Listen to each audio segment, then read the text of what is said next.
Between Two Fans with myself, Daniel Skoltz, and Stevie P. We are covering the world of sport, the highs, the lows, all the stories that you need to hear the last week. Stevie P, how are you doing, kind sir? Yeah, it's a tough time out here, Dan. It's public holiday tomorrow. I've got a 7:45 tee off. So it's a little bit of a midweek.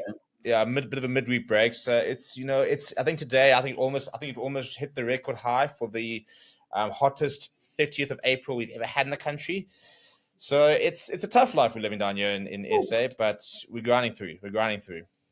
To be fair, today has probably been the hottest day of the year in the UK, and it hit a soaring 18 degrees. So we're both winning, It's some on different scales than others, but I'd say we're both winning. And unfortunately, I'm not winning in the golf department because I'm absolutely not playing golf tomorrow morning and not having public holiday. I'll be joining. And our teams aren't exactly doing very well at the moment. Well, my teams, both of our teams are not doing very well. So we're not winning, off the pitch there. Or on the pitch with regards to professional sports. And so our individual sport careers will have to carry us through.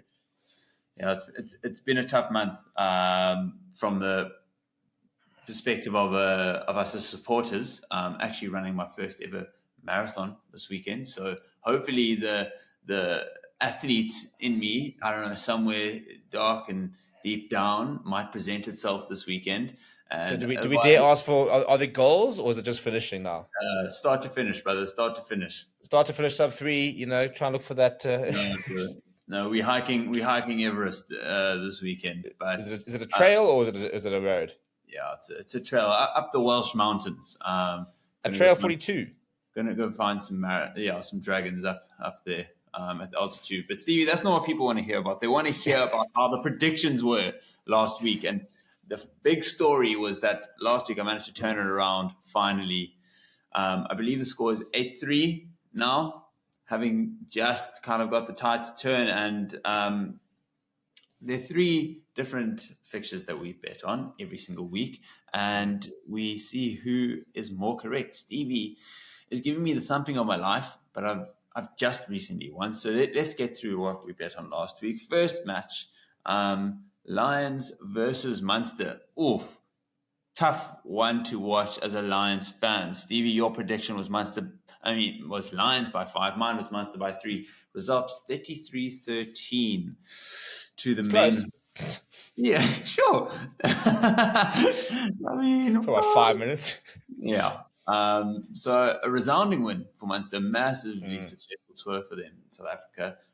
Can I just say, I think that these last 2 games for me surely have to put them as, I wouldn't say favourites whilst you got a Leinster, but I tell you what, they're looking hard to beat. The only thing that's not putting them in favourite is their actual league position, because they may not have a home city and final. So, but 100% form, they've struck form at the perfect time. The second match, Stevie. And I don't think I've ever got a Stormers prediction correct, but Stormers versus Leinster, as predicted, Leinster was a bit of a weakened squad. And I didn't think Stormers would bounce back as they did. Stormers winning that game 42 points to 12. Resounding 30-point win. And my prediction was Stormers only by 7. Yours was Stormers by 12. Again, not very close, but Stevie, you took that one home and drawing it up at 1-1. And our final match of the weekend, Spurs versus Arsenal North London derby. A lot to play for, Premier League, top 4, both teams wanting to kind of derail the other one. That game ended 3-2 with to Arsenal. Obviously, Arsenal going 3-0 ahead, Spurs almost clawing it back. Yeah, I'll tell you what, it was getting a bit dicey at the stage for Arsenal. Very dicey. I think no one was more happy than David Raya to make sure that game got wrapped up, because he was the reason that they even let Spurs back into that game. But Stevie, your prediction was 2-1 Spurs and mine was 2-2. So closer than yourself. So I'm back. It's 8-4. I've halved the deficit. Half the deficit in 2 rounds, yeah, dude. You're talking momentum. Tomorrow is May, and I'll be taking that momentum into May. So the question is, Dan, what is the real marathon? What you running on Sunday, or this comeback in the prediction game, dude? I mean, this one feels longer. I might have different opinions. This one feels more unassailable. Bring on the mountain. Yeah, this is a bigger mountain to climb. but Stevie, you mentioned Munster and the talk of URC. Let's get into last week's results because, geez, I mean, you feel like you have a grasp of which way this top 8 is going to go, and then week on week it just turns itself on its head. And I think if you were to look at my thumbnails for my weekly URC review, you'd think I didn't know what was plotting. Because every week it's like Lions up for the top 8, then it's like have Lions bottle top 8, like Bulls back. Then it's like, Bulls going downhill. I think the Stormers on the downward trajectory, putting 40 points against Leicester. So it's the most ridiculous URC season. Yeah, I mean, literally Ospreys having gone and beaten Stormers last week, everyone kind of, beating them up in the conversation, and now all of a sudden dropped down to 10th after taking a big L to the Bulls. But let's quickly cover some of those fixtures. A massive, massive win for Ulster, 38 points to 34 versus Benetton. Again, both teams in that top 4 race. Ulster having a horror season off the pitch, managing to kind of keep it going on the pitch, to be fair. And you've got to give the players a lot of credit for that, trying just to kind of put that behind them. Just really trying to drag themselves through it, aren't they? I mean, if they can get that top 8, then talk about salvaging a disaster season. Yeah, no, it'll be massive for them. I mean, anything in the top 8, I think, is honestly impressive, especially just with how spread out and how big the competition has been. Big win for Sharks, who played mostly a first team against the Scarlet. We're never really in the driving seat. It was a bit of a weird game. Had to keep sort of coming into it, keep trying to sort of see them off. I was impressed by Scarlets. I thought, to be fair, I thought the Sharks let them in at the end there. They should never, Charlotte scoring like 2 minutes from time and almost having a crack at the final whistle for the line, but not to be. Our boy Sia Masuku putting strings, 3 MOMs in a row. Werner Koch hat-trick. He's been playing some really good rugby, to be fair, recently. Speaking of Ulster, he'll be there next season. I'd say part of the rebuild. Glasgow Warriors now lead at top of the table with their 40 points. With space, With a bit of space. I mean, yes, they're paying for not sending any teams. I mean, I don't think they'll be worried too much. They'll probably end on top in any case. Because Glasgow Warriors have come down to Ellis Park, so they're definitely losing at least one game in the last 3. But it's nice to see, to be fair, Scottish side that's not just mid-table. I mean, Edinburgh, I think they're quite hot and cold. But I think it's nice to have at least a team from each country representing. We've seen Benetton represent, obviously Italy. We haven't quite found our Welsh representation or spearhead yet, but the other fixtures were obviously, as we mentioned, Munster 33 points to 13, Connacht 34 points to 27 versus the Drags, who almost caused a bit of that could have been a massive result for me as a Lions fan. I was monitoring that because when I thought that there could actually be a chance for Dragons to pull up a bit of a result there, could have been big. Yeah, and then Edinburgh 24 points to 7, Stormers 42 points to 12. Stevie, walk us through this top 8 battle. What are you seeing here? Well, there's a bit more space now. If you go back at one stage, it was like 5th through to 11th, was separated by like 2-3 points. There's a bit more space now when you think the Lions are now 4 points behind, 5 points behind 8th. So there is a bit of space. But because a lot of these teams are playing against each other, there's maybe not as much space as you think, because the Lions are playing against a Cardiff and the Glasgow Warriors. So they're not playing against anybody sort of in and amongst their that fight, but a lot of them are. So, and Edinburgh goes and beats an Ulster, for example, or vice versa. And all of a sudden, there's lots of these teams will be dropping points in the next 2 to 3 weeks. So, I think, as a Lions fan, for example, down, not out there. I think, 2-3 more wins, I think does get them top 8. I do see a couple of these teams dropping points, but it's one of those things now where bonus points are going to come into it. Lions were paying the price for not getting enough wins because, for example, they don't go to points difference, they go to number of wins. So Lions have been 11th, despite being level on points with the 2 to 3 teams the last couple of weeks, purely on number of wins. So it's interesting how that could actually play a bit of a role. Bulls, however, they've kind of managed to get themselves back into that purely top 4 race, putting 6 points between them and the Stormers. And I don't think the top 4 I don't think anyone will move in and out or out of that top 4. I think it still might shuffle around. Maybe Leinster Munster could even flip around. Glasgow might not finish top. I feel like Bulls will probably stick around there, but it's really that 5 to 8. That's the big one. I have faith now in the Stormers. I think sitting on 45 points. To be fair, 8 is only on 44. As you said, there are those head-to-head battles that's really going to tie it up. I mean, you kind of need to be drawing for a couple draws almost in the upcoming weeks. If you look at like a game, even like what's it called, Edinburgh versus Zebre, no, Lions, Cardiff, that's going to be massive for you. I'm actually looking. There aren't that next week, at least. There aren't that many that's in that top 8 battle next week. The last 2 weeks are very. Yeah, but the thing is, but if you look, for example, if you look at the top 8, some of the guys who are in the top 8 have some big clashes. So for example, Bulls versus Glasgow, for example, is not a massive game, but Edinburgh. No, I'm looking at Sharks Benton, for example. In theory, you look at the log position and think it's a pretty straightforward game. If the Sharks are out of the Challenge Cup, for example, then they could play a first team there.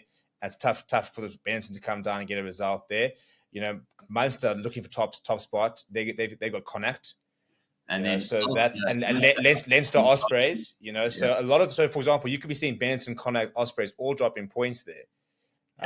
And Lions beating Cardiff suddenly puts them back in amongst the Pigeons. Big one. Also, final weekend is going to be Benetton, Edinburgh. Almost certainly going to be kind of a winner takes all.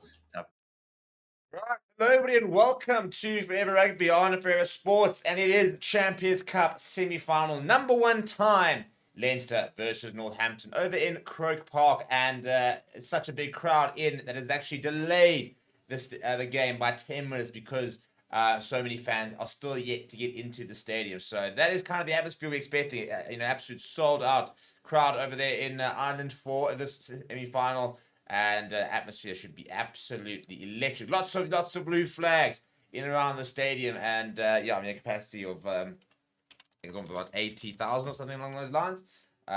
So should be an absolutely mental atmosphere. And what should also be mental is the quality of rugby on display. We're talking about the best team in the English Premiership for the season versus probably the best team in the URC. Although they're not currently sitting at the top of the table. Leinster are probably still widely considered the best team in the URC, and that's a very, very solid start for Northampton with a very solid tackle. We're going to go through the lines just a little bit. Leinster looking to run outside their 22 early on, keep ball in hand, which is pretty interesting. Now it eventually goes back to Ross Byrne, who will find touch. Very, very nice exit that from Leinster, who are as follows in the front row: Andrew Porter, Dan Sheehan, and Tyke Furlong. Ross Maloney, Joe McCarthy backing them up to complete that top 5. A back 3 are Brian Baird, Josh Benefrey, and Kenan Doris, will be complemented by Jamison Gibson Park and Ross Byrne. And good pressure on the Northampton line, and Leinster have turned things over. That is Ross Byrne firing out to his inside centre, outside centre today, which is Robbie Henshaw playing next to Jamie Osborne. And now the back 3 getting involved of James Lowe, Kieran Frawley, as well as Jordan Lama on the other side. Great kick that from James Lowe, and Leinster have pinned Northampton all the way back inside their own 22. Off the bench, it will be Ronan Kelleher, Kian Healy, Michael Alatoa, Safkin, Jason Jenkins, Jack Conan, Luke McGraw, Harry Byrne, and Jimmy O'Brien. For Northampton, they'll have Alex Waller, Curtis Langdon, and Trevor Davison up front. They'll be complemented by Alex Moon and Alex Coles in the second row. The back row is captain Courtney Laws, Sangren, and South African Jean Augustus, putting a bit of pressure there on Alex Mitchell, today's scrum half. He'll partner Finn Smith in that half-back pairing. A back 3 of George Hendy, James Ram, and George Furbank. In the centres, it is Fraser Dingwall and Tommy Freeman. Off the bench, it will be Joel Matavezi, Emmanuel Iogan, Elliot Miller-Mills, Timu Manaya-Bua-Nua, Angus Scott-Young, Tom Jones, Jam James, Tom Litchfield, and Thomas Seabrook. So 3 Toms off the bench later for Northampton.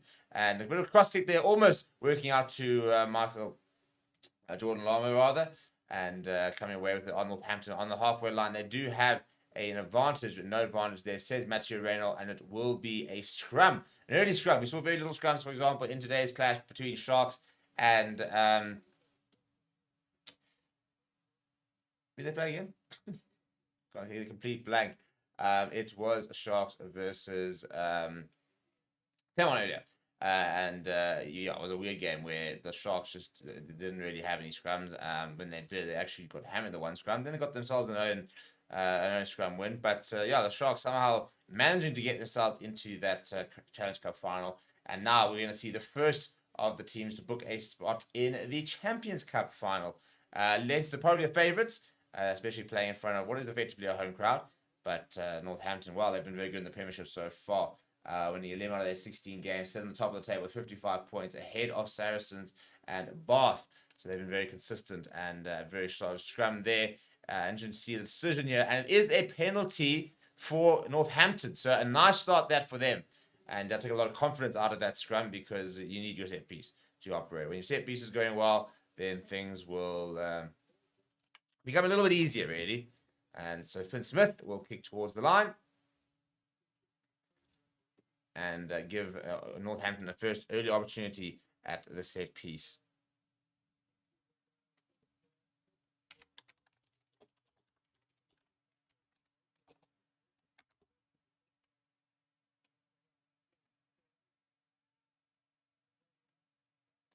And that's a good win there for Northampton. It all been a bit messy. It did compete at the lineouts, did Leinster. Now options. And now lock marked forward again. So turn the ball once again to Leinster. And it will be a scrum. And there is the big man himself, Jean Augustus, South African number 8, played for Stormers for making his move over to the Premiership and playing some fantastic rugby, it must be said. Still dreams of playing for the Springboks. Has made that very, very, very clear in an interview made the other day.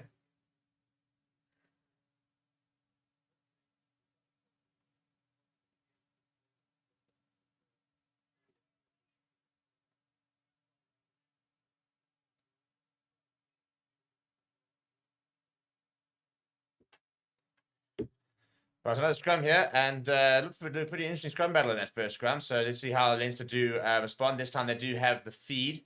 Ty Furlong and Andrew Porter will be looking to get one up against on their Northampton counterparts. Ball available for Jameson Gibson Park. Goes on the left-hand side, fires it out to Byrne, who goes across to James Lowe, steps inside. Solid start to proceedings here from James Lowe. Ball's available there for Gibson Park. Fires out to Byrne. Byrne goes short to Maloney. And quick recycle there. Ross been going inside Headshaw and James Lowe. It's a bit of a poor pass. And Dan Sheehan can't hold on. Jordan Lama's come in and grab it. And it was back off Sheehan. So play does continue.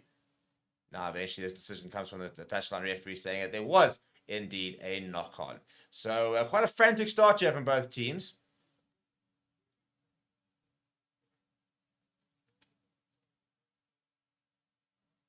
Yeah, you can just see that definitely forward there for Dan Sheehan. If he had managed to catch that, it could have been interesting. But a very poor pass from James Lowe. You saw the defender coming up quickly and just trying to get rid of it as quickly as possible. And as a result, not the pass he would have liked to have given to his hooker. He's got plenty of pace as Dan Sheehan, one of the best in the world.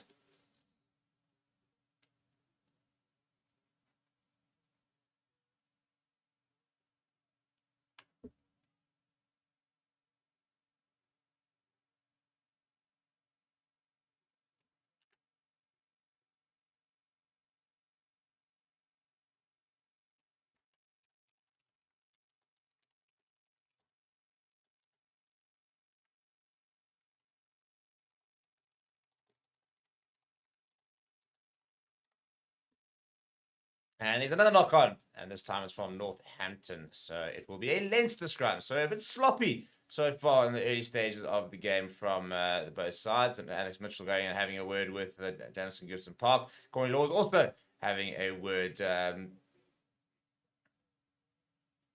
just left behind there from Tommy Freeman.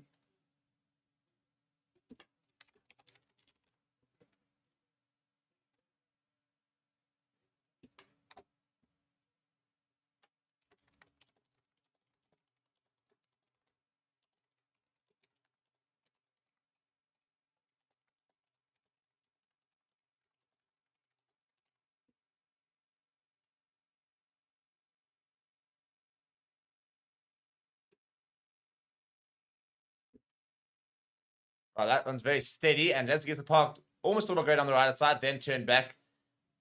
And a late offload to Robbie Henshaw. He's powering through, brought down by Tommy Freeman, but making a few yards. Now cut out pass towards James Lowe, who has a bit of a run up and runs into James Ram. Two James up against each other out on the wing there. Now Josh van der Fleer, former World Player of the Year, carrying it into contact, driven back by Courtney Laws. Gibson Park firing out to Byrne. Byrne goes short to Ty Furlong. Big hit on him and trying to free his hands and get the offload away. Very, very hard graft there. I think it could be Alex Moon who's putting that tackle. Not on the left-hand side. It is Josh van der Fleer and that red scrum cap of his, which has haunted many a team in the past. Gibson Park now going to Byrne. Byrne short to Joe McCarthy on the back of a fantastic Six Nations. Joe McCarthy very much established now. Gibson Park chip over the top and it's going to hold up. It's been left behind it. And it's a good take eventually by George Hendy. And the ball's come skewed out and will run over the dead ball line. It is a knock-on from Northampton and will be a Leinster scrum inside the 22.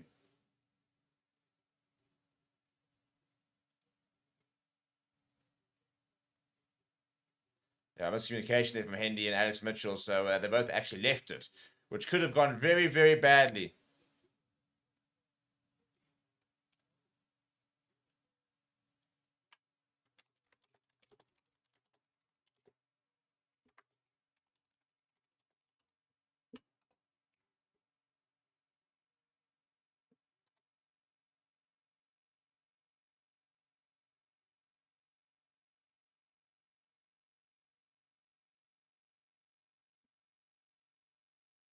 Fox saying more knocks at the Currie Cup game. It is ridiculous how many knock-ons we've had. I mean, this would be at least about the 4th or 5th one. We've already had more scrums so far in this game than I think we did in the Sharks versus Claremont. And that's mental. It's not even 10 minutes. Very unsteady scrum. That surely is going to be a bit of a reset. Now it does start seem steady. Reynolds says no, put it in. Karen Doris came off the scrum quite quickly. And goes on the right side, pops up James Lowe. James Lowe gives away to Robbie Henshaw. Solid carry from him. Leinster on the front foot here. And coming around the corner is big Joe McCarthy. And there is the captain for Leinster today, Caelan Doris. Penalty advantage here for Leinster right in front of the poles. Free roll of the dice here, Josh van der Fleer. Now Gibson Park down the left-hand side. Good work there. Ross Byrne flat out pass to James Lowe. Almost a bit of a juggle. 5 minutes out here are Leinster right up against that touchline. Now Andrew Porter. Good work there being done by Alex Moon. Ball available though for Jamison Gibson Park eventually. And it's Josh van der Fleer once again. Good tackle on him. Now Byrne looking into options. Goes short to Ty Furlong. And it's a good turnover in the end from Sam Graham, but there was a penalty advantage. They go back for the penalty. And decision time here for Leinster. They've had all the momentum. Do they take the 3 points? It is play of rugby. No, they take a quick tap. Gives the park, fires it over to James Lowe. And James Lowe is over. Jamison Gibson Park. That is special. To see the space, the lofted pass over the top. Shown to James Lowe, running onto pace. He explodes in between two defenders. He goes over. What a moment that is from Gibson Park. And Leinster get the first try. And if there's one thing that Northampton really couldn't afford to do was let them score first. I think, if they had scored first, they could have sit there and try to build a bit of pressure. But you can see they were just slightly off their line. Alex Mitchell, and I think that's trying to work out who's next to him there. But he spotted the space there, and bang, and not really good enough, to be honest. Tackle from James Ram. Far too easy in the end for James Lowe, who does open the scoring.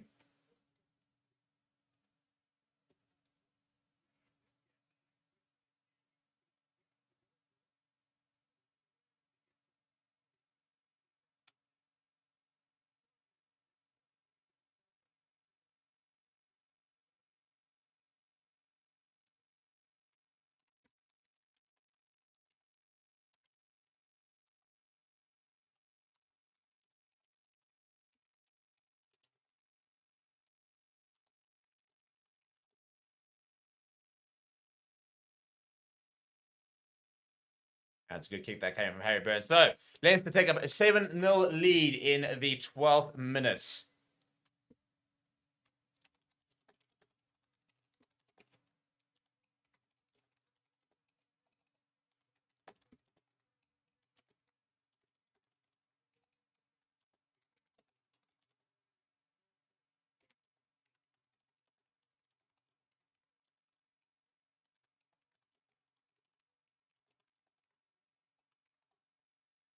Good kick off that there from Josh van der Fleer. Trying to control that side. Scoreboard does seem to be updating. We also seem to be working outside, which is good to see. Looking around outside there, 22-year-old Leinster, good hands. And Frawley's going to be brought down by George Hendy. One ginger attacking another. Back down the left-hand side. Dan Shear steps away and trying to give himself a little bit of space. Not looking to kick too much at the moment, Jar Leinster. Although having said that, now it looks like they are going to go to the boot of Jamison Gibson Park.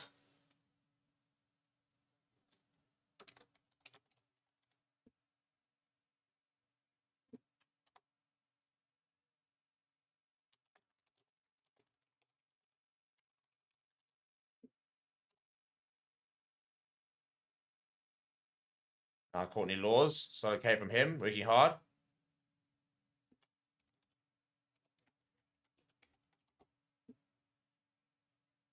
On the front foot chair on Northampton. Need to try and respond. And no, Damon, in fact, he's thrown into Ross Byrne. Ross Byrne, he's got the pace. Interception, yeah, Leinster into the 22.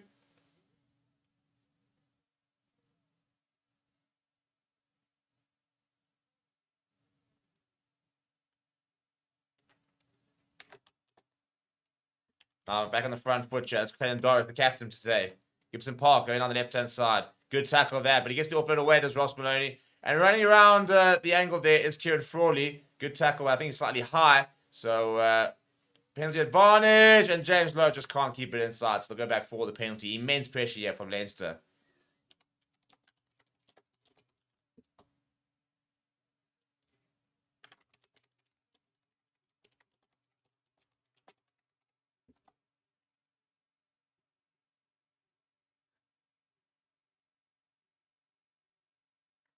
And I'll tell you what, Northampton really struggling to contain Leinster so far. Leinster, who I think are looking very, very serious this season. You know, a bit of a no-nonsense. You know, they've had a bit of a monkey in their back. Not having won this competition in quite a few years. And having gone down to La Rochelle several times, they are determined to win this competition. They beat their bogey side last week. And I think there's a certain amount of ruthlessness to them this season. JVJ saying, looking forward to the Box versus Ireland 2-match series. Hope we can have all the main players available. Ireland's going to want to repeat a series win against New Zealand 100%. And off the back of the running wall goes Caleb Doris. Very, very high tackle. I'm not sure the ball's popped up and fallen to James Lowe. He'll go over for his second. There was a penalty advantage. Northampton, absolutely no answer to the power and the discipline, really, of Leinster so far. What a start this is.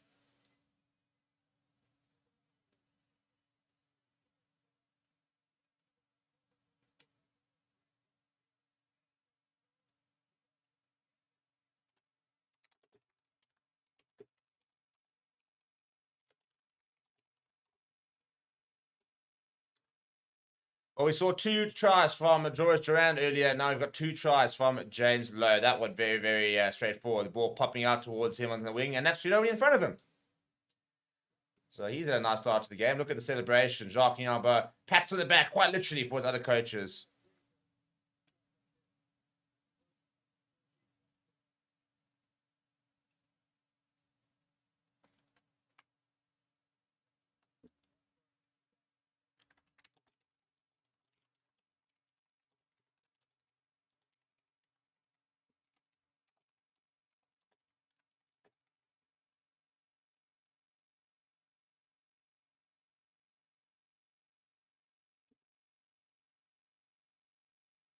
Right, Ross Byrne. Silence the kicker is the message, and he is looking pretty good off the upright. So, we'll not add the 2 extras, but yeah, I mean, a 12-0 lead within 16 minutes is exactly what they would have wanted.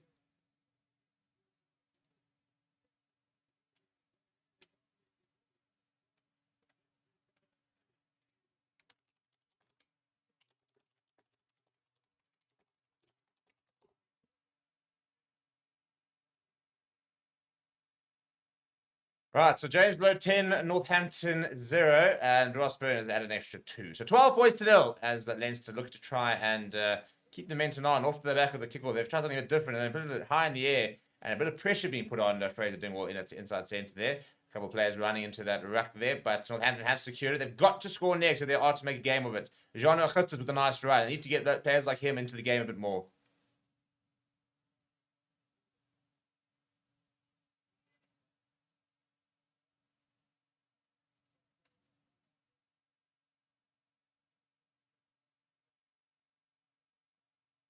Ball pops up, and it's anyone's ball, but then pops up towards Josh van der Fleer. There is a knock-on advantage, but Josh van der Fleer continues to play.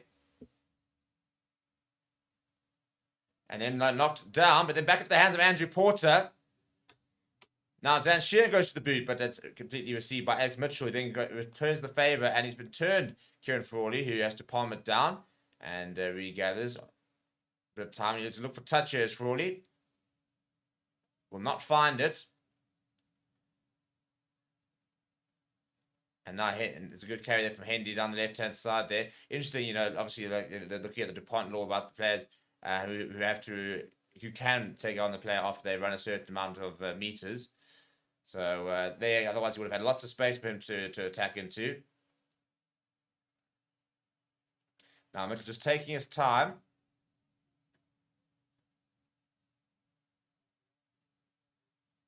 Now left-hand side, James Lowe going to the boot. Bit of a kick battle at the moment. Now a bit of space here that George Furback's trying to cut into. Good hands. And then he lost forward. It's lost forward. It should be a scrum here. Almost a bit of momentum that from Northampton, but not coming good.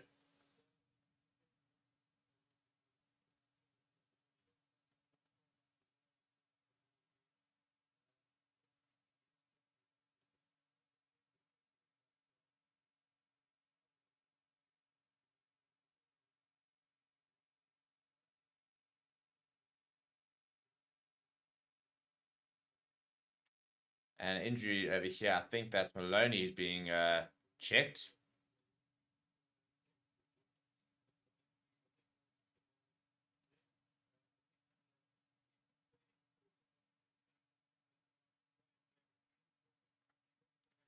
Do.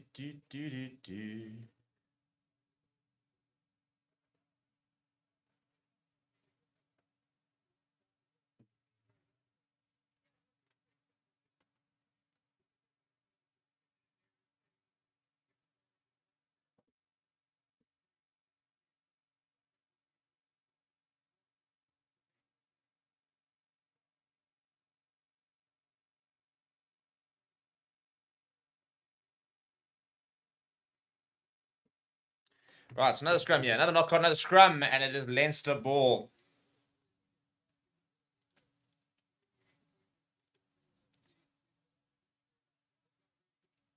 As Mark's only said, Lowe's on a high. No, on the right-hand side, off the back of the scrum, Gibson Park skips James Lowe, goes to Jamie Osborne. Osborne goes himself, almost through, is through. Gets up to the halfway line, presents well, looking for quick ball. And Gibson Park goes to the boot, sees a bit of space, and he's going to find touch inside 22. No, he's not. Good covering that from James Ram, who returns the favour. Gibson Park is backtracking. Ross Byrne there for company. Ross Byrne goes to Frawley. Frawley's looking to weigh up his options, brings out the old torpedo. And it's allowed to bounce. In fact, that ball's taken off. And having to go back and retrieve it. Here's Furbank. Furbank now looking for touch.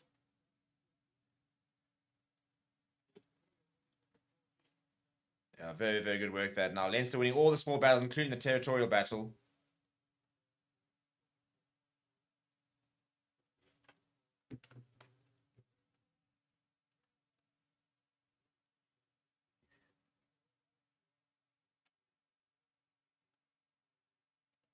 "35 carries to 9. That tells you a bit of a story. Very little possession so far for Leinster. I mean, from Northampton rather. Leinster with all the possession so far.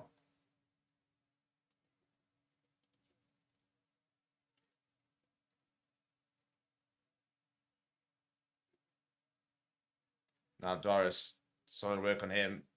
Could tackle that.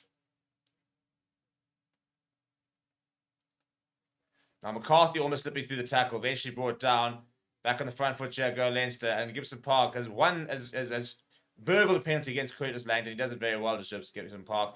Tried to fire a pass, and he was in the way and fires directly into the Northampton player, winning the penalty, which will allow Leinster to kick towards the corner.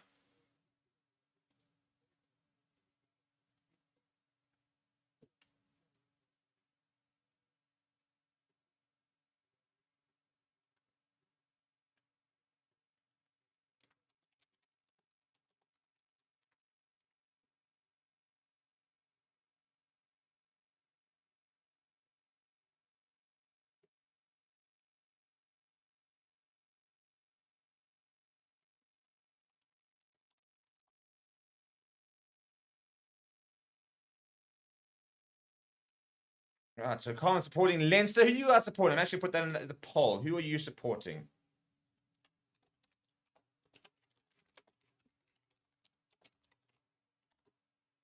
Leinster or Northampton? I just like to see a good game.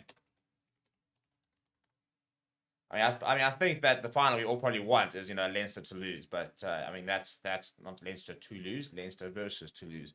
And then a knock on once again, John Augustus Carnahan, Alderton, and James Gibson Park, who's been phenomenal in the opening stages here.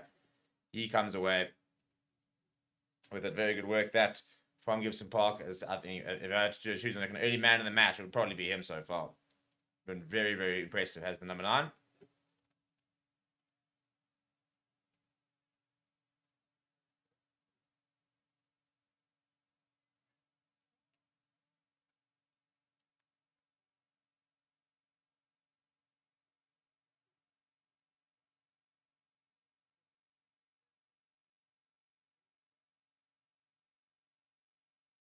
Josh van der Fleer. Oh, it's a huge tackle on him. Thumping tackle on Josh van der Fleer. That's been better from Northampton. But still with the Leinster as we go past the 23rd minute mark. And now, another knock-on. Turnover ball here for Leinster. Good work, that.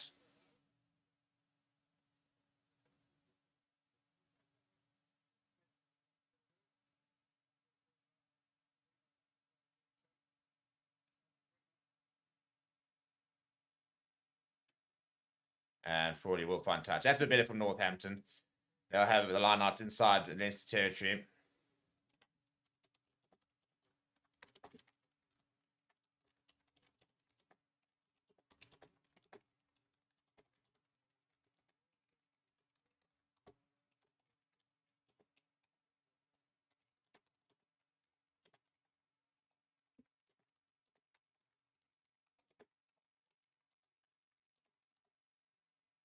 And that's another knock-on. And this is I can barely sort of build up any sort of momentum before there's another knock-on. It's just horrendous at the moment. The number of knock-ons we've had so far. Mitchell and it's Zanchek goes flying off the line, and then just the pass from Fraser Dingwall, Tommy Freeman not coming out. They've got to be a bit more accurate in Northampton.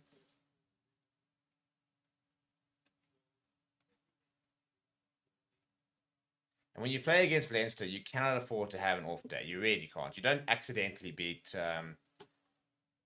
don't accidentally beat Leinster. You have to do it. You have to be very good if you are going to beat them. And at the moment, Northampton just aren't.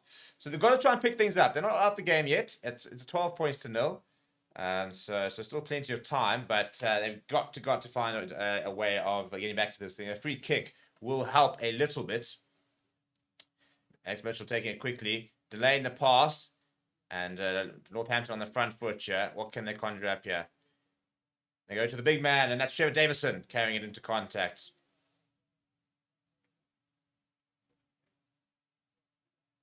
Curtis Langdon now. It's a good tackle on him, but ball available for Northampton. Ball spills out the back, actually, on Alex Mitchell. Gibson Park putting a lot of pressure, but he does well to get away from him. Does Alex Mitchell. The experienced scrum half.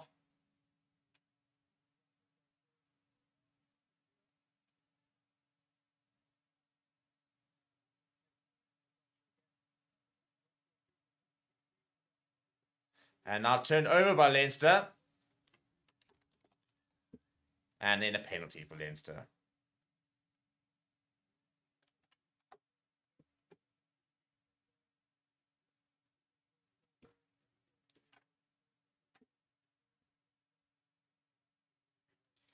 Just not going anything in Northampton's way at the moment.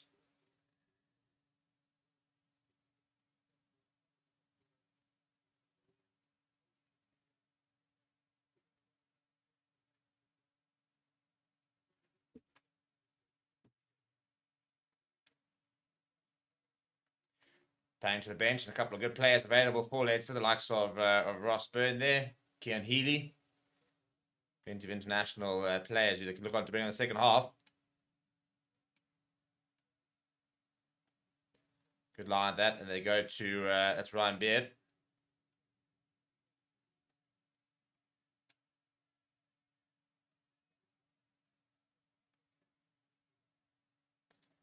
Now Gibson Park. Straight to Osborne. Osborne goes direct. Solid carry from him. And the ball's gotten loose, and John Augustus to come away with it. And I think it was a double knock-on there, so it will be a scrum for Northampton. I'm trying to find the stats on the knock-ons here. I mean, it's mental how many we've had.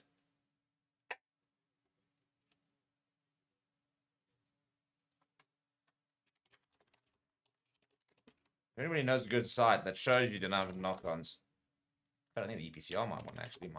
Having said that, let's go to the official match center and see if they've got some of those stats.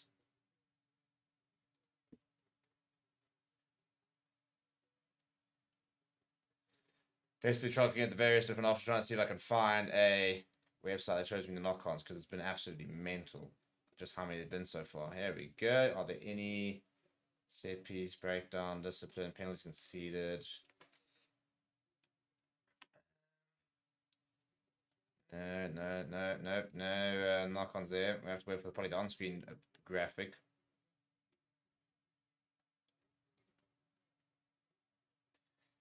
Yeah, nothing. Suppose you can look at the amount of scrums there's been. That's a way of looking at it. And a penalty at scrum time for Leinster. And thought about the quick take that did Gibson Park, and then opted against it.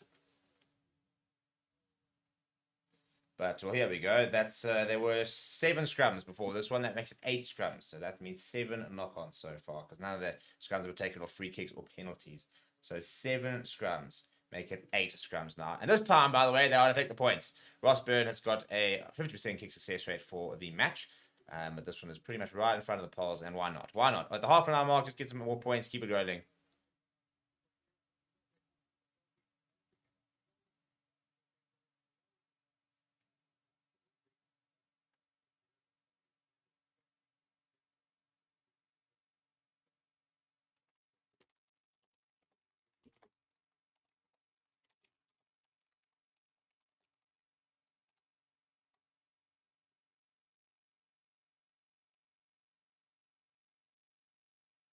Right, not too much issues there. Head down straight through the middle of the polls, and Leinster extend the lead to 15 points to 0. Northampton at the moment just do not have an answer for the power that is Leinster. I'm not sure where they're going to find it either, but they need to find it soon, because at the moment the game is very, very quickly getting away from them.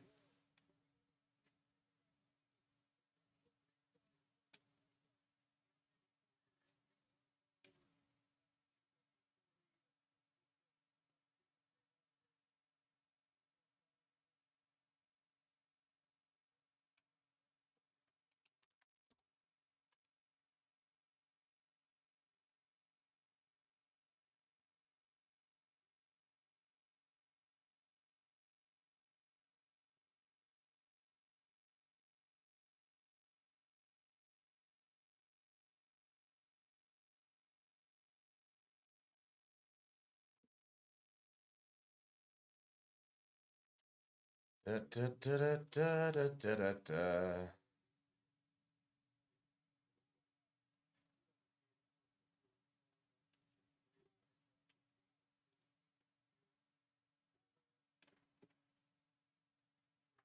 All right, another scrum here. Not coming from the kickoff, and it is Leinster ball.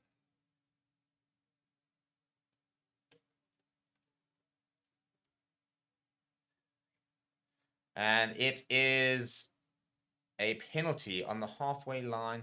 Yeah, winning the scrum is the call. And once again, Leinster winning the scrum penalty. Ty Furlong having a good time there. And decision time, interesting. I mean, it's on the halfway line. It could be within reach of Harry Byrne, but they are going to go to the corner. And why not? With the kind of ascendancy they do have. And at this stage, if Northampton don't find something, they could be well down 20 points at half time, which I don't think you really come back for 20 points down. Although Shaw would argue differently.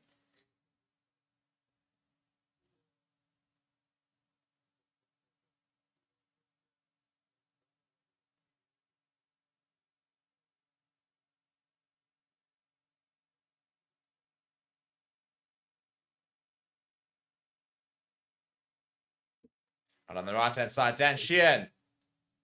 Good work from him. Caelan Doris now. Further infield, Jeff from Leinster. Quick ball, gives some park fires it to Robbie Henshaw.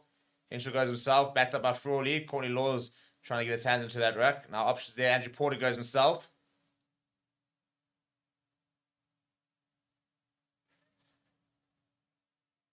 McCarthy and Courtney Laws is so well positioned, will win the penalty. I mean, when you see Courtney Laws in that kind of position, there's only one result. And that is a penalty every single time.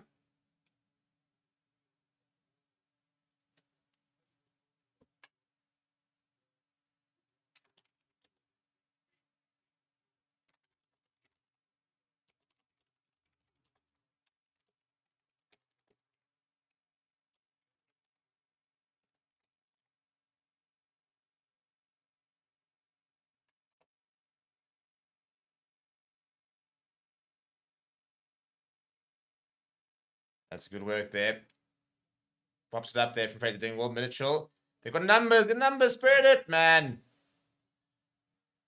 Andrew Porter having a go, but doesn't manage it. Not on the right-hand side. Finn Smith. Good pass there from Fraser Dingwall. On the bounce to Courtney Laws. Courtney Laws.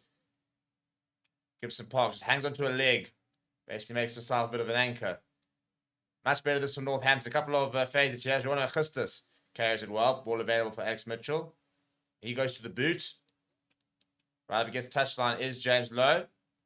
And needs to try and stay in. And nobody else really felt like tackling him. I mean, that's really, really poor from Sam Graham. He goes with George and he's trying to make the tackle. But I mean, a double hit there. You can bundle James Lowe into touch. Bang, you have a line out just outside the 22.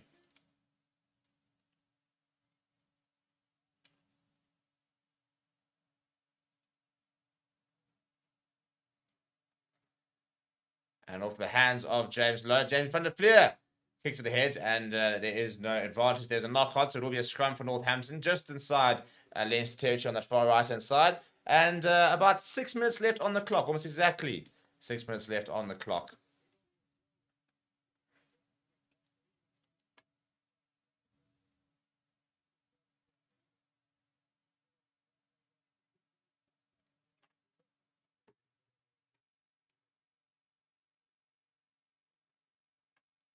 It's actually all of a sudden very, very warm in this office. Didn't think it was. We can dish the jersey for now. Like that. Oh, no, now we've lost my headrest.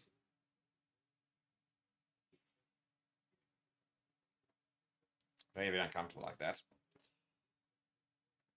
Things are falling apart, chap. Literally falling apart. And a penalty this time for Northampton. Now that's hopefully getting a bit of momentum. And yeah, Andrew Porter that time penalised.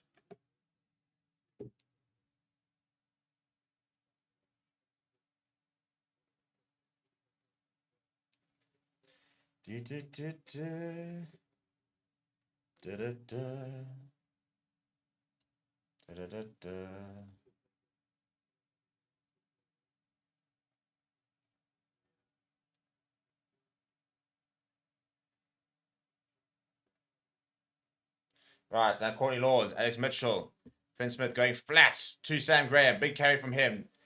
Caden Dorris trying to hold him up, but they managed to make him down to the ground. Jordan Augustus comes away with it. Slightly isolated, though, is Augustus. And I think Dan Sheehan might. No, it is available there for Alex Mitchell.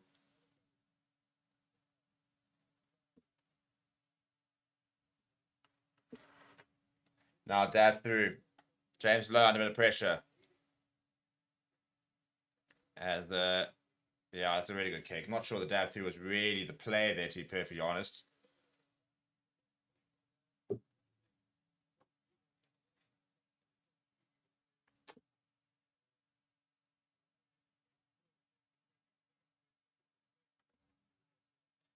you take it? Oh, that's a nice little move there. Mitchell delaying the pass to John Augustus.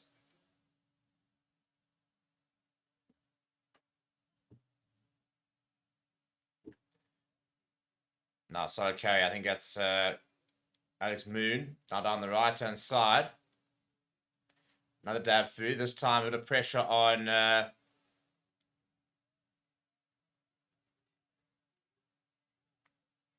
Jordan Larman. Now a bit of slow ball here for Leinster. Osborne is on it. And James Lowe, once again, with that that big booby. He won't find touch, so inside they go. On the left-hand side, we go, and they do find Fraser Dingwall. He's going to chip over the top. And then hammered back by Ross Burns. So, yeah, looking pretty good, actually, so far. I mean, Northampton in the last few minutes. Much, much, much better, that.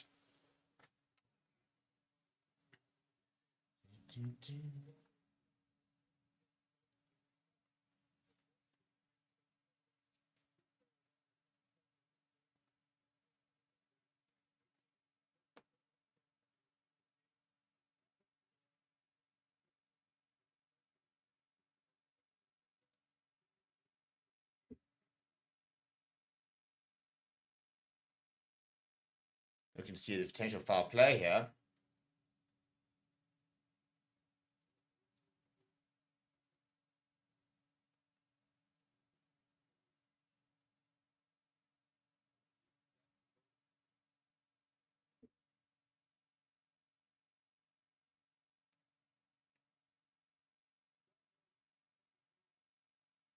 Let me have a look here. I think Corey Laws was asking the referee, asking Matthew Reynolds to have a look at something. Got to find some points for Northampton. And ideally a try, but any sort of points would really make a difference for them.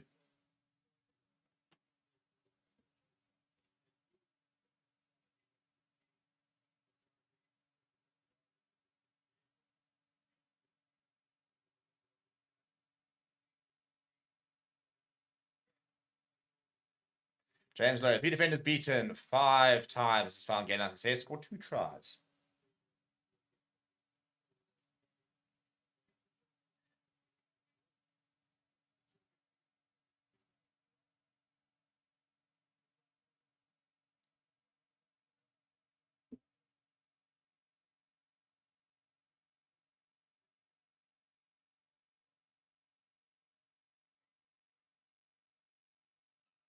Now over the top there.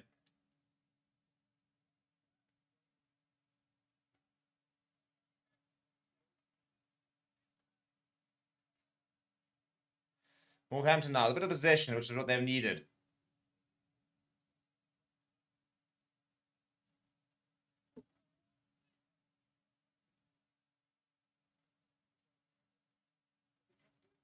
And now a bit of a break here. Some space down the right-hand side. Oh, he's held on. Oh, he's lost it forward. And I'll tell you what, if he held on to that, then things could have been interesting. Could have been very, very interesting.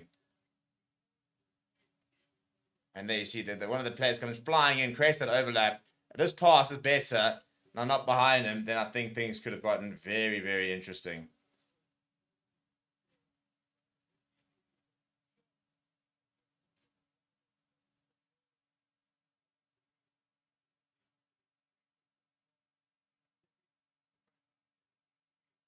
It had to be a much better pass than that. It wasn't, unfortunately, for Leinster.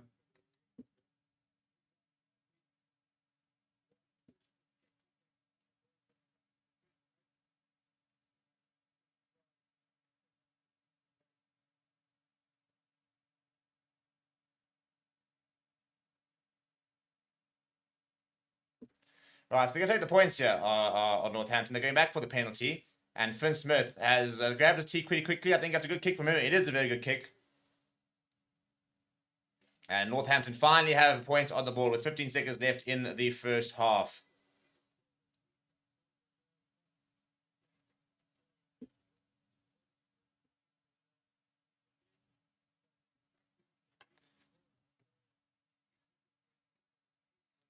Right, so 15 points to 3. They want that lead back down to, or the deficit back down to 12.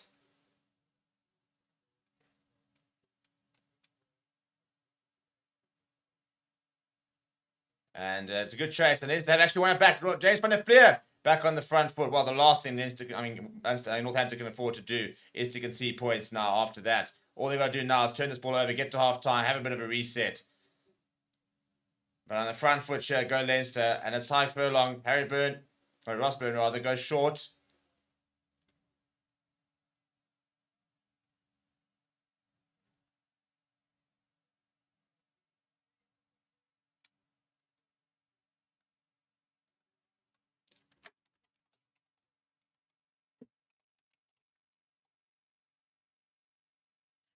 Not on the left-hand side, yeah.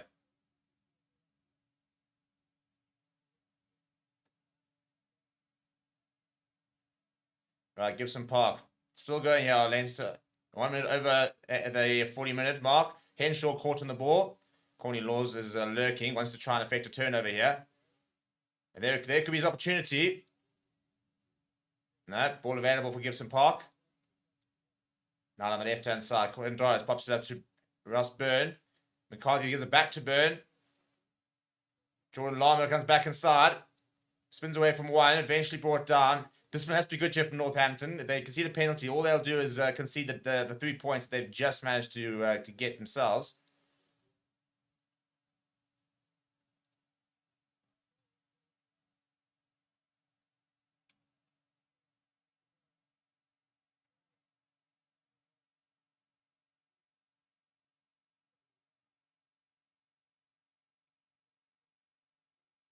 Pick up and go from Doris. 5 meters up, pick up and go from McCarthy. Desperate to face this from Northampton. They cannot afford to concede a try before half time. Gibson Park goes to Van der Fleer. And they've lost it forward, and Flynn Smith are going to kick this out. Right, well, what a half it was. Goodness me.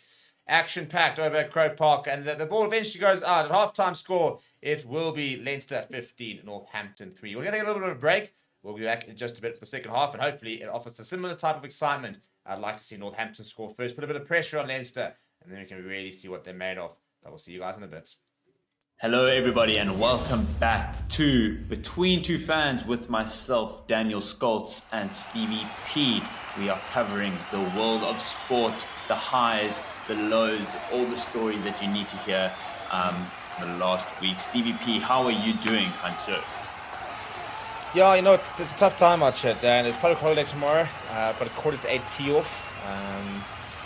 You know, so it's a little bit of a midweek. Yeah, bit of a midweek break. So it's, you know, I think today, I think it almost hit the record high for the hottest 30th of April we've ever had in the country. So it's a tough life we're living down here in SA, but we're grinding through. To be fair, today has probably been the hottest day of the year in the UK, and it hit a soaring 18 degrees. So we're both winning, you know. It's some on different scales than others, but I'd say we're both winning. And unfortunately, I'm not winning in the golf department because I'm absolutely not playing golf tomorrow morning and not having a public holiday. And our teams aren't exactly doing very well. Well, my teams, actually, both of our teams are not doing very well. So we're not winning, off the pitch there. Or on the pitch with the grass of professional sports. And so our individual sports careers will have to carry us through. Yeah, it's been a tough month from the perspective of us as supporters. Actually running my first ever marathon this weekend, so hopefully the athlete in me, I don't know, somewhere dark and deep down, might present itself this weekend. So do we dare ask for, are there goals, or is it just finishing now? Start to finish, brother. Start to finish. Start to finish sub 3. You know, try and look for that. No, we're hiking Everest this weekend. But, is it a trail or is it a road? Yeah, it's a trail up the Welsh mountains. A trail 42. Gonna go find some dragons up there at altitude. But Stevie, that's not what people want to hear about. They want to hear about how the predictions were last week, and the big story was that last week I managed to turn it around finally. I believe the score is 8-3 now, having just kind of got the tide to turn, and there are 3 different fixtures that we bet on every single week, and we see who is more correct. Stevie is giving me the thumping of my life, but I've just recently won, so let's get through what we bet on last week. First match, Lions versus Munster. Oof, tough one to watch as a Lions fan. Stevie, your prediction was was Lions by 5, mine was Munster by 3. Result 33-13 to the main. Yeah, sure. I mean, for like 5 minutes. Yeah. So a resounding win for Munster, massive success for them in South Africa. Can I just say, I think that these last 2 games for me, you surely have to put them as, I wouldn't say favourites whilst you got a Leinster, but I'll tell you what, they're looking hard to beat. The only thing that's not putting them in favourite is their actual league position because they may not have a home city.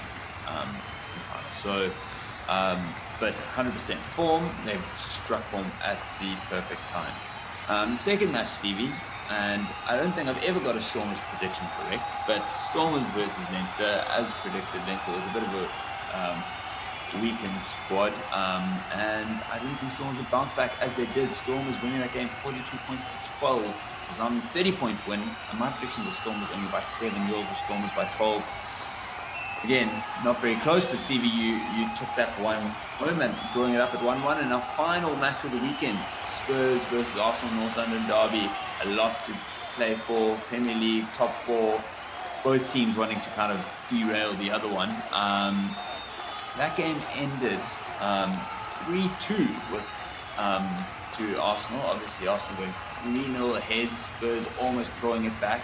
Yeah, I'll tell you what, it was getting a bit dicey at the stage for Arsenal. Very dicey. I think no one was more happy than David Raya to make sure that game got wrapped up, because he was the reason that they even let Spurs back into that game. Stevie, your prediction was 2-1 Spurs and mine was 2-2. So, closer than yourself. So I'm back. It's 8-4. I've halved the deficit. Half the deficit in 2 rounds here. You're talking momentum. Tomorrow is May, and I'll be taking the momentum into May. So the question is, Dan, what's the real marathon? What, you running on Sunday, or this comeback in the prediction game? I mean, this one feels longer. I might have got this one feels more understandable. Bring on the mountain. Yeah, this is a bigger mountain to climb. But Stevie, you mentioned Munster and the talk of URC. Let's get into last week's results, because geez, I mean, you feel like you have a grasp of which way this top 8 is going to go, and then week on week it just turns itself on its head. And I think if you were to look at my thumbnails for my weekly URC review, you'd think I didn't know what was bottom. Because every week it's like Lions up for the top 8, then it's like have Lions bottle top 8, like Bulls back. Then it's like, Bulls going downhill. The Stormers on the downward trajectory, putting 40 points against Leicester. So it's the most ridiculous URC season. Yeah, I mean, literally, Ospreys having gone and beaten Stormers last week, everyone kind of, beating them up in the conversation, and now all of a sudden dropped down to 10th after taking a big L to the Bulls. But let's quickly cover some of those fixtures. A massive win for Ulster, 38 points to 34 with Benetton. Again, both teams in that top 4 race. Ulster having a horror season off the pitch, managing to kind of keep it going on the pitch, to be fair. And you've got to give the players a lot of credit for that, trying to kind of put that behind them. Just really trying to drag themselves through it, aren't they? I mean, if they can get that top 8, then talk about salvaging a disaster season. Yeah, no, it'll be massive for them. I mean, anything in the top 8, I think, is honestly impressive, especially just with how spread out and how big the competition has been. Big win for Sharks, who played mostly a first team against the Scarlet. We're never really in the driving seat. It was a bit of a weird game. That's sort of coming into it. Keep kind of sort of seeing them more. I was impressed by Scarlets. I thought, to be fair, I think the Sharks let them in at the end there. They should never, Charlotte scoring like 2 minutes from time and almost having a crack at the final whistle for the line, but not to be. Our boy Sia Masuku pulling strings, 3 MOMs in a row. Werner Clark hat-trick. He's been playing some really good rugby, to be fair, recently. Speaking of Ulster, will be there next season. That's part of the rebuild. Glasgow Warriors now lead, top of the table with their 40 points. With space, eh? With a bit of space. I mean, yes, they're paying for not sending any teams. I mean, I don't think they'll be worried too much. They'll probably end on top in any case. Because Glasgow Warriors has come down to Ellis Park, so they're definitely losing at least one game in the last 3. But it's nice to see, to be fair, Scottish side that's not just the table. I mean, Edinburgh, I think they're quite hot and cold. But I think it's nice to have at least a team from each country representing. We've seen Benetton represent, obviously Italy. We haven't quite found our Welsh representation or spearhead yet, but the other fixtures were obviously, as we mentioned, Munster 33 points to 13, Connacht 34 points to 27 versus the Drags, who almost thought a bit of that could have been a massive result. For me as a Lions fan, I was monitoring that, because when I thought that there could have been a chance for Dragons to pull off a bit of a result there, it could have been big. Yeah. And then Edinburgh, 24 points to 7, Stormers 42 points to 12. Heaney, walk us through this top eight battle. What are you seeing here? Well, there's a bit more space now. If you go back at one stage, it was like 5th through to 11th was separated by like 2-3 points. There's a bit more space now when you think the Lions are now 4 points behind, 5 points behind 8th. So there is a bit of space. But because a lot of these teams are playing against each other, there's maybe not as much space as you think, because the Lions are playing against a Cardiff and the Glasgow Warriors. So they're not playing against anybody sort of in and amongst their that fight, but a lot of them are. So, and Edinburgh goes and beats an Ulster, for example, or vice versa, and all of a sudden, there's lots of these teams will be dropping points in the next 2 to 3 weeks. So, I think, as a Lions fan, for example, down, not out though. I think, 2-3 more wins, I think does get them top 8. So I do see a couple of these teams dropping points, but it's one of those things now where bonus points are going to come into it. Lions we're paying the price for not getting enough wins, because, for example, they don't go to points difference, they go a number of wins. So Lions have been 11th, despite being level on points for 2 to 3 teams the last couple of weeks, purely on number of wins. So it's interesting how that could actually play a bit of a role. Bulls, however, they've kind of managed to get themselves back into that purely top 4 race, putting 6 points behind between them and the Stormers. And I don't think the top 4 I don't think anyone will move in and out or out of that top 4. I think it still might shuffle around. Maybe Leinster, Munster could even flip around. Glasgow might not finish top. I feel like Bulls will probably stick around there, but it's really that 5 to 8 that's the big one. I have faith now in the Stormers. I think sitting on 45 points, to be fair, 8 is only on 44.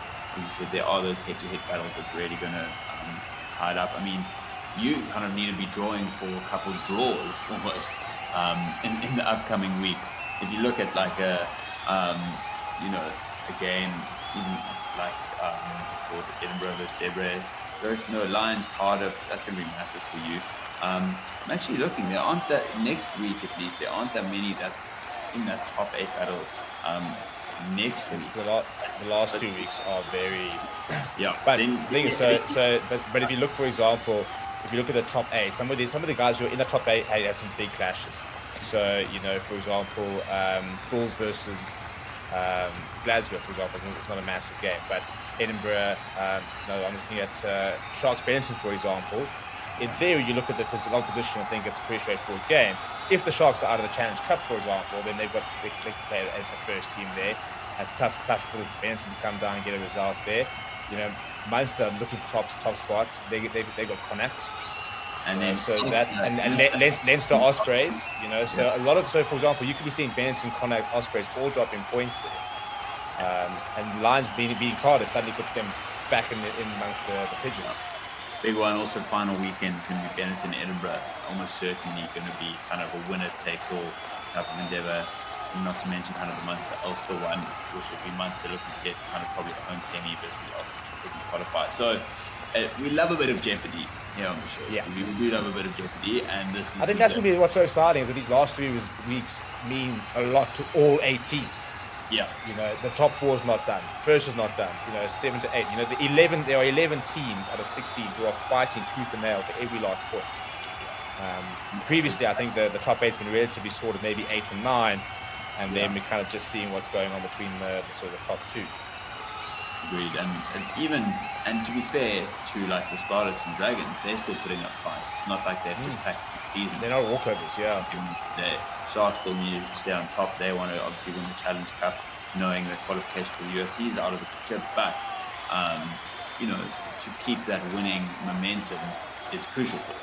So that's I think a good segue, to be fair, to what is happening this weekend. The Stoop is becoming the Stoop in London, as Sharks are technically hosting Clermont in the semi-finals of the Challenge Cup, as Gloucester host Benetton. Gloucester not having the best year in the Premiership, so they've done well really to get to this stage. How are you seeing these games going, Stevie? Well, I think it's a lot of teams who as you mentioned, there's not a lot for them league-wise. So it's such a big opportunity for them to get something out of the season.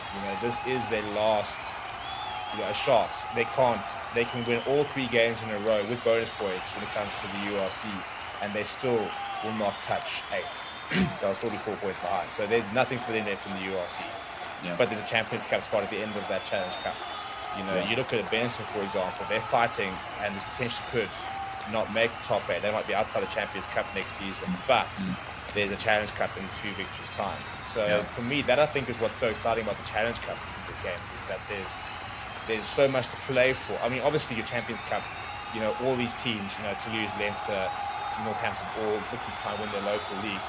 Yeah. But the Champions Cup is the Coventry Cup. The Challenge Cup, some people might not rate, but for all the teams currently in it, it's such a big deal for them. Absolutely. I mean, the highest position is Benetton out of those 4 left, and they're in 8th.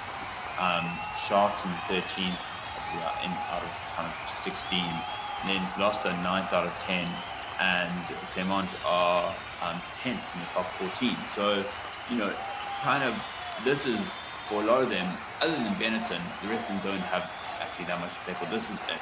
So it'll be interesting to see how Benetton manage that. They do have a decent squad, at least, but I'm really excited for the Sharks. I don't know, do you agree that most South African fans are supporting the Sharks? Should we? I'm so conflicted. I've never. Yeah, I know. Because I've never. My problem is. Right, and we are back for the second half, and a huge half ahead for Northampton, who will receive the kickoff in the second half here. Trailing by 12 points. Leicester were very, very good in that first half, 15 points to 3. But Northampton did have to take a little bit of momentum into half-time, where they managed to get 3 points, their first 3 points of the game, and I think that'll give them a bit of confidence. It's interesting to see what the coach said at half-time, and to see if there's going to be a response.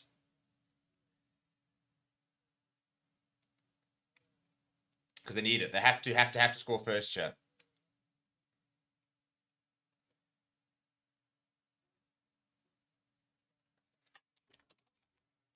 That's a good kick there from Alex Mitchell. So it's important now for Northampton to go back to basics. Maybe you try to keep things a bit simple and just grow into the game. Got to try and score first here. A converted try puts them 5 points behind. So, 2 converted tries and they can be ahead. So the game's very much not out of reach at the moment, but they're going to have to get a lot better. They're going to try and suppress this, what was at one stage looking like a rampant Leinster side. But so early start, for Northampton is going to be very important. And in the midfield, I think that's lost forward. Lost backwards apparently from Caelan Dorisman. Lots and lots of knock-ons and handling errors in this game so far. I think we had about 9 scrums in that first half. Good defense there from Northampton. Going back to Ross Byrne. He goes to the boot. Lots of chases here. And does very well as George Furbank under the high ball there. And then a couple of wins, things like that. Like a nice take, for example. A big carry. Just a few things. There were 10 scrums in that first half from handling errors. And so need to try and actually catch the ball here, do Northampton. And that will go a long way in terms of trying to get them back into the game. But so far, defensively, Leinster have been pretty sound. So Jacques Nova would be pretty happy with his defensive efforts of his team in that first half. And Northampton now going to the booth there. Trying to step back inside is Jordan Lama. Good tackle on him. Now Doris popping it up to Tyke Furlong. Pops it up to Ross Byrne. Now a bit of space here. Byrne. Decision at time. Good tackle that on Osborne from Fraser Dingle, but he does get an awful bit away to Sheehan. He goes to Crawley on the bounce out back towards, I think that's Ryan Beard actually. He finds himself there, and he finds himself into a bit of a gap. He's got support on his inside. He doesn't actually look like he needs it. He's still going. What a turn of pace that is from Ryan Beard. Now Andrew Porter. Andrew Porter decides to go himself.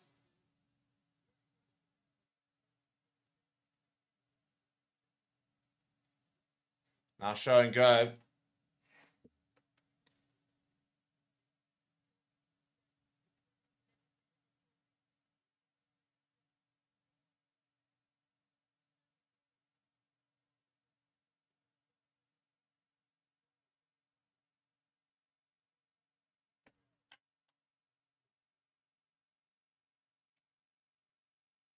Leinster on the front foot here.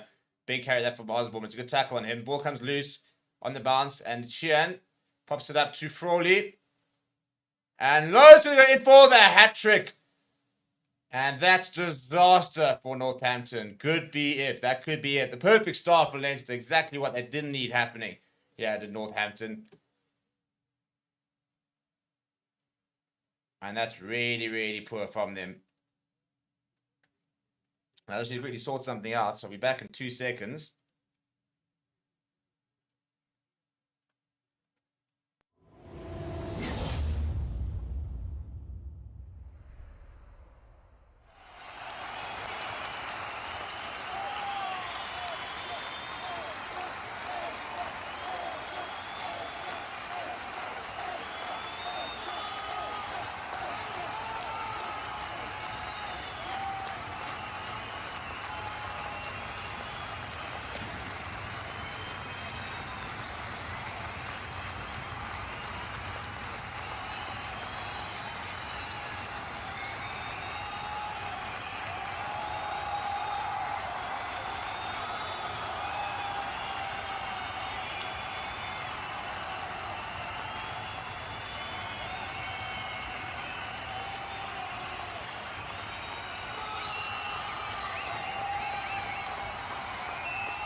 Right, I am back. Apologies for that. Just had to try to sort of pick up things out this side. And Northampton are over. Well, that.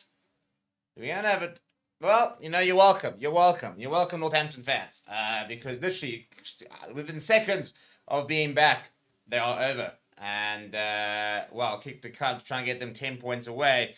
But have looked better in the second half. I think that frustrating for them was that try they conceded, because this would have potentially put them within 8, would have had them within 7 points. If they gotten the kick, would have had them within 5. So despite that early try, they have looked a lot better this half, have Northampton. Now, surely this is not going to be another comeback against Leinster in the Champions Cup playoffs.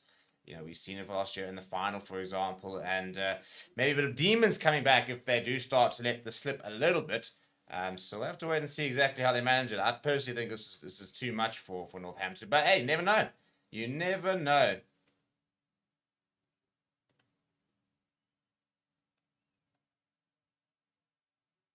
He's nailed it as Finn Smith. So 10 points of the difference now. And if they were to score again, then all of a sudden it becomes game on. Much, much better. A good little ball over the top. Bit of space. Little chip in behind. Can't gather, does Andrew Porter, and bang, over he goes. Very, very nice work being done by Mr. George Hendy.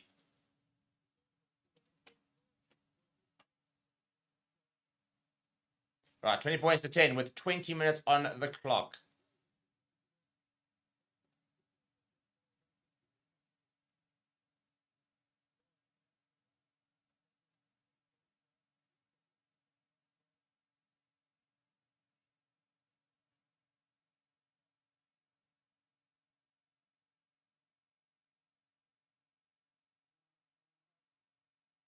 That's a good kick. Very good kick.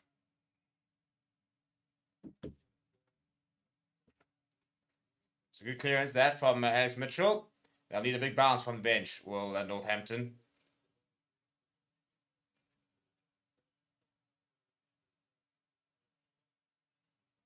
And here comes Marco Alalatur.